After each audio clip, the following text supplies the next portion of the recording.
Terima kasih Anda masih bersama kami pemirsa di Indonesia Bar dan kita masih berbincang mengenai peringatan Hari Peduli Sampah Nasional atau HPSN 2020. Sempat disampaikan bahwa untuk pengelolaan sampah ini juga perlu kesadaran masyarakat. Dan seperti apa untuk membangun kesadaran masyarakat, saya kembali bersama dua narasumber kami pemirsa yang juga bergabung. Ada Kepala Dinas Lingkungan Hidup Provinsi Jawa Barat Bapak Insinyur Bambang Rianto MSc dan juga Wakil Ketua Forum Bank Sampah Jawa Barat beserta CEO Bank Sampah Bersinar Mbak Fei Febri. Saya kembali terlebih dahulu ke Pak Bambang. Pak Bambang, kesadaran masyarakat ini perlu dibangun lah seperti itu. Program apa yang juga terus dikembangkan terutama oleh pemerintah Provinsi Jawa Barat?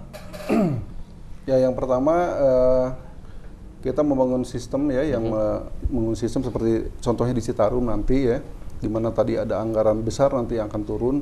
Itu pelibatan masyarakat itu di dalam sistem itu akan dibangun sekali.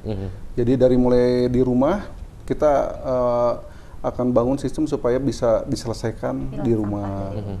Kemudian nanti diselesaikan lagi berikutnya karena tidak akan selesai seluruhnya di rumah, itu di komunitas.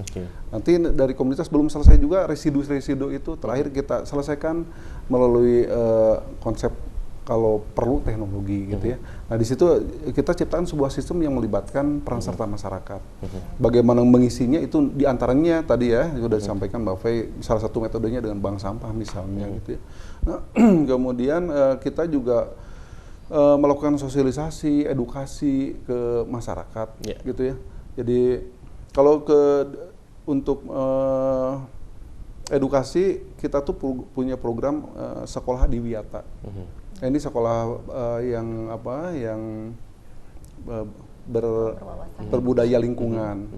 Nah ini kita dengan Disdik itu kita bersama-sama membangun ini terus gitu ya di Wiyata, karena pembangunan karakter dan budaya itu dimulai tentunya dari sejak anak-anak ya.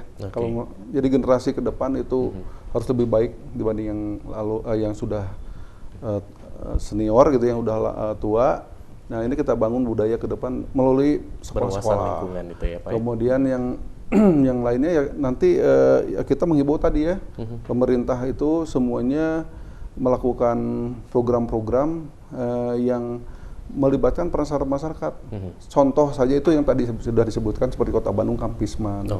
Jadi itu harus dilakukan oleh seluruh pemerintah di seluruh Jawa Barat. Kira-kira seperti itu. Baik, saya kembali ke Mbak Fei. Mbak Fei, sebetulnya potensi terutama juga melalui bank sampah ini, pengelolaan sampah sendiri seperti apa nih potensi pengelolaannya atau bahkan juga nilai ekonomisnya? Iya, jadi seperti yang tadi Bapak sampaikan, itu ada sekolah di Wiyata dan sebagainya, itu masing-masing sekolah tuh didirikan bank sampah. Jadi bank sampah ini bukan hanya di masyarakat, di RW-RW, tapi di sekolah-sekolah, bahkan saat ini kami masuk ke perusahaan-perusahaan. Jadi di perusahaan-perusahaan juga mereka bisa membuat bank sampah, sehingga programnya bisa dilakukan secara masif. Dan biasanya dari satu unit itu kami bisa kolek sekitar 500 kilo per bulan lah. Dalam satu unit ya. Bahkan ada beberapa unit, satu sekolah atau satu komunitas masyarakat, satu RT gitu, itu bisa sampai 1 ton. 1 ton? Iya. Dalam 1 bulan untuk yang Bersinar sendiri, kebetulan saya juga salah satu CEO dari Bank Sampah Bersinar, kami kolek dalam 1 bulan baru sekitar 40 ton. Angka yang sangat besar sebenarnya, tapi jauh kalau dibandingkan dengan sampah Kota Bandung atau Bandung Raya sebulan seperti itu. Sehingga memang PR ini masih sangat banyak dan butuh peran serta partisipasi dari masyarakat. Untuk itulah ada Forum Bank Sampah Jabar. Seperti yang tadi disampaikan juga, banyak bank sampah juga yang mungkin saat ini dalam kondisi mati suri karena banyak sekali kendalanya. Kalau dibilang apakah bank sampah adalah bisnis yang menguntungkan? Bukan.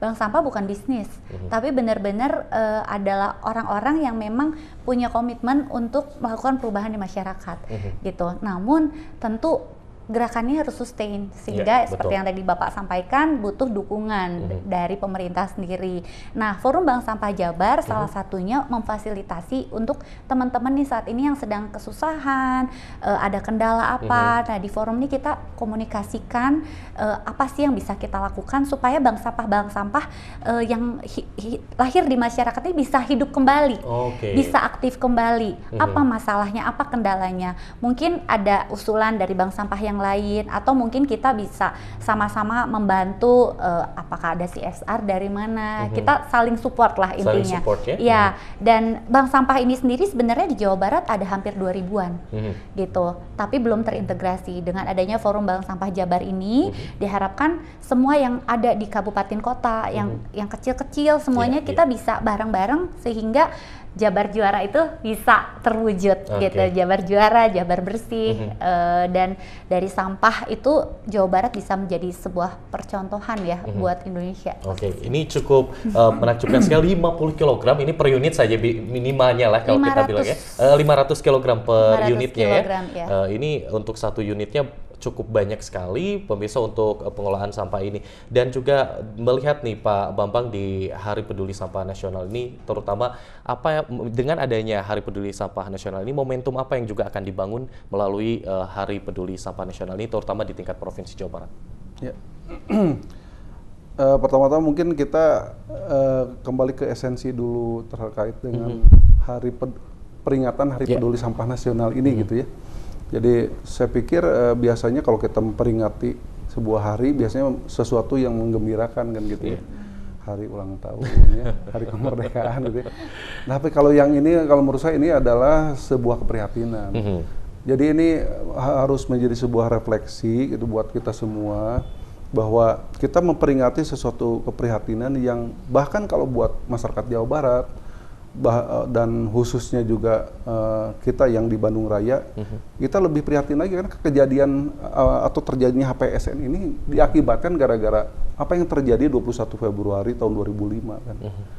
Jadi pada waktu itu terjadi sebuah tragedi longsornya TPA Leuwi Gajah gitu ya, yang menelan ratusan korban jiwa gitu.